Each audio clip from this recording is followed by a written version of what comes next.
今日は大学生からよく聞かれる質問の一つに答えます。それは、一つのアルバイトを長く続けた方がいいのか、それとも短いバイトをたくさんやった方がいいのか、そのいいというのはどちらが就活に有利になるのかという質問ですね。まずそもそもアルバイトはキャリアにならないなんていうふうに言っている年配の人たちもいます。実際そんなことはありません。実際学生時代にやっていることというのは、勉強と、サークルですとか部活、あとはアルバイトになっているわけですので、それはそれで大事なことなんですね。でそもそもアルバイトは、どんなアルバイトでやるにしてもですね、何を得たかということを話すことができるかどうかということが大事だということは言えます。では順に、お話ししていきます。でまずどちらのケースもですね、やり方次第では有利にも不利にもなるんです。同じバイトを長く続けるケースとしましては、例えば同じバイトを長く続けていれば、その分野に詳しくなりますよね。できることが増え、得ることが大きく、なっているのであれば、それは当然アルバイトであっても、評価できるものにはなります。でよくありますけれども、チェーン店などではバイトリーダーということで、大学生などが実際社員の代わりにお店を回すといった形をよく見かけると思います。これはチェーン店などは仕組み化されていますので、大学生であっても回せるようにしてあるというところもありますが、あれはあれで非常に考えることもいろいろありますし、また個人店などチェーン店ではないところでバイトリーダーとして回している場合は、チームリーダーとしての、資質も求められますので、得られることは多いと思います。他にも社員と仕事の内容が変わらないようなものに関しては、3ヶ月アルバイトやった人と3年やった人とでは大きく変わってきますね。例えば電気屋の販売員のアルバイトは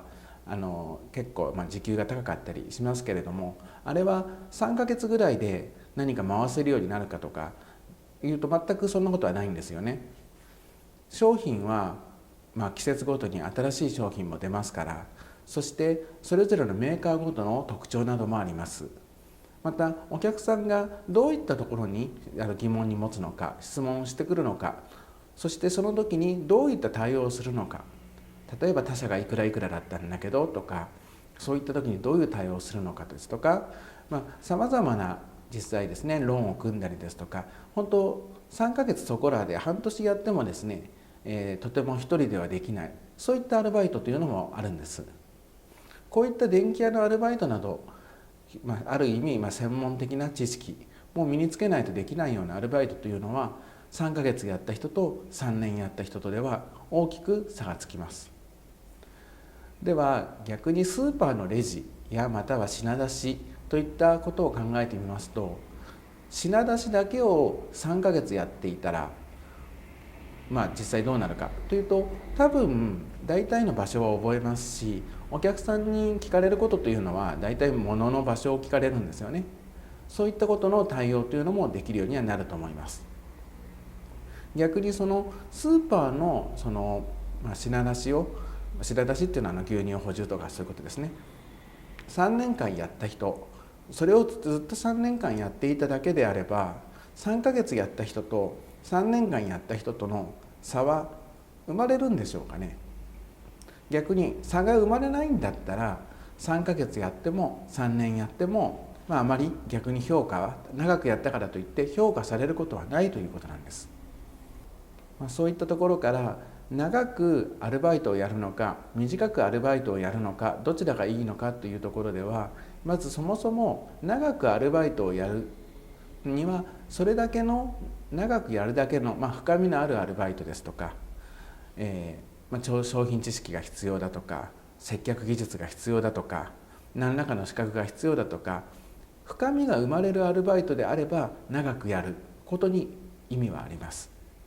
ですので、そういった場合は就職にも長くアルバイトをやったということは評価されることになります。ところがずっと例えばレジだけを打っていただとか、長く続けることによってスキルが上がっていかないものに関しては長くアルバイトをしていても評価はされないということです。これが長くアルバイトをやっていても評価される場合と評価されない場合があるということになります。次に短いアルバイトを少しずつやっていった場合、それでも評価されるのか評価されないのかというところなんですけれども、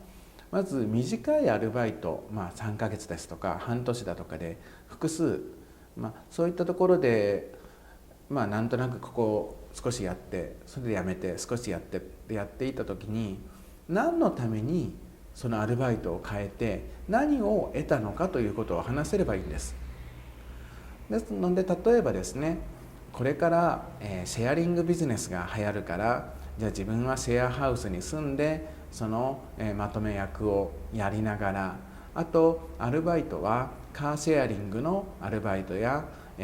今レンタサイクルですとか、あと EV ですね、電動キックボードですね、ああいったもののところにやるだとか、常にシェアリングビジネスを中心にアルバイトをやっていましたというのであれば、そこが半年だとか短い期間で変えていたとしても意味はありますよね。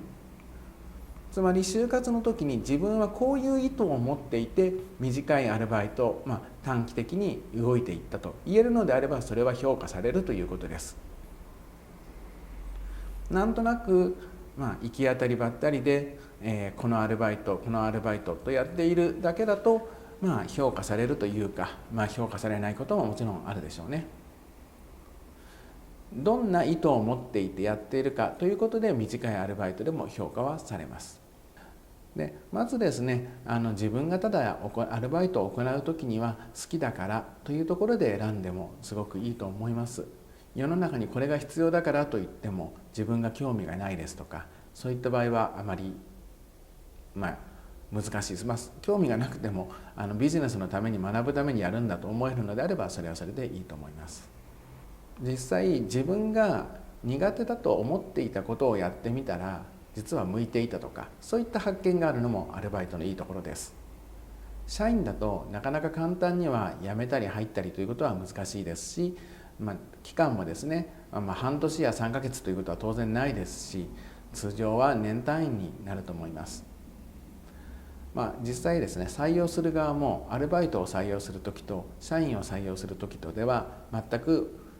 かける時間も重みも変わってきます。そういった意味でアルバイトというのは自分の知らない業界を知るために行う、そういった役割もありますので、自分が少し興味がある分野、まずそういったところをやってみる。アルバイトをやること自体は非常にいいことですので、短いのがいいのか長いのがいいのかということを意識することなく、